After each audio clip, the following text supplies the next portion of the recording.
And we're, by the way, a donor state. We provided $83.1 billion more than we received from the federal government. Texas took $71.1 billion. I'm not saying that to bash Texas.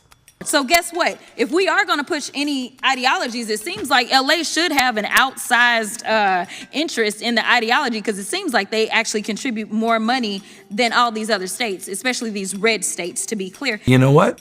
Pretty proud of my goddamn state. On this episode of Code Blue in America, the breaking news segment, red state are freeloaders, parasite on this nation. Blue states have had enough telling these Republicans, stop screaming socialism while cashing our checks. Now let's get to it.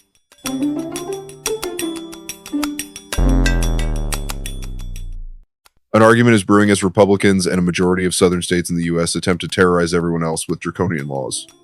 Concerned citizens and especially top government officials across the country are raising their voices, saying enough is enough. Blue states controlled by Democrats argue that they can't keep propping up the red states economically, bailing them out financially, and yet still end up getting the short end of the stick from the red states' reign of terror. Representative Jasmine Crockett has joined the growing chorus, highlighting the idea that red states not only fail to generate adequate revenue for the U.S., but often act like freeloaders, taking more than they contribute. In a recent video, the governor of California first made this assertion, claiming that red states, especially Texas, have effectively become welfare states, while blue states like California and New York keep stepping in to bail the country out time and time again. What separates our game from the game played elsewhere is innovation, entrepreneurialism, more patents, more engineers, more researchers, more Nobel laureates in my state than any other damn state, more Fortune 500 companies in my state than any other state. Look that up, because I know people are rolling their eyes and saying, no, it's Texas. You're wrong. It's true. I looked it up. And we're, by the way, a donor state. We provided $83.1 billion more than we received from the federal government. Texas took $71.1 billion.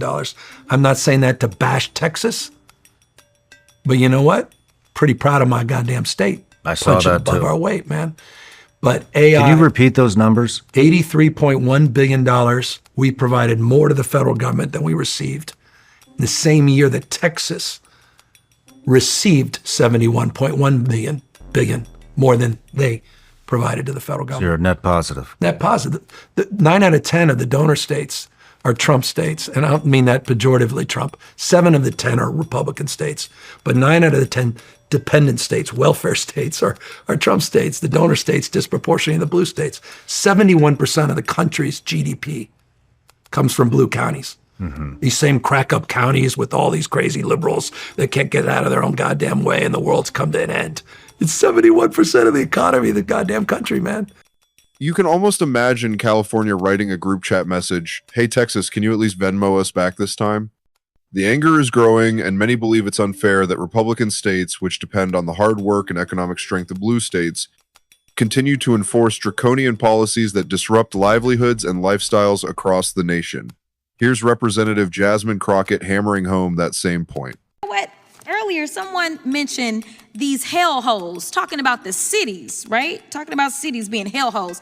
I just want to point to Los Angeles. I'm sure that's one of the cities they were referring to when they said that. Los Angeles contributes almost $20 billion in taxes. You know what? That's more than all states in this country except for 4. So guess what? If we are going to push any ideologies, it seems like LA should have an outsized interest in the ideology, because it seems like they actually contribute more money than all these other states, especially these red states, to be clear. In fact, I have another UC. Without objection. All right, blue states are bailing out red states. The idea that so-called red states often criticize and impose harsh policies on the nation while secretly living off the economic engine of blue states is sparking heated debates. As this divide sharpens, these revelations force us to ask, who's really carrying the weight of the American dream and who's simply riding shotgun and snacking on free chips? Meanwhile, GOP-controlled states are busy flexing with aggressive social laws and economic policies that critics say do more harm than good. Blue states are now wondering out loud and on national television if they should start charging rent. It's a showdown between the taxed and the taxing, the givers and the takers, and the country is watching to see who really brings home the bacon and who just keeps asking for another slice. And that is the cold truth on Code Blue in America, only on OGM News. See you next time. All right, friends, here's the deal. We need your support to level up our game. How can you help? Simple.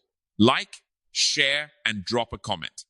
Shower us with your love, your applause, or even your brutally honest displeasure. We can take it, we promise. Your feedback fuels us, even if it stings a little. And before you dash off, go ahead and smash that subscribe button on YouTube. Follow us everywhere: Facebook, TikTok, Twitter, Instagram. Heck, if you're feeling retro, send us a carrier pigeon or a smoke signal. Stay awesome, stay witty, and we'll see you next time.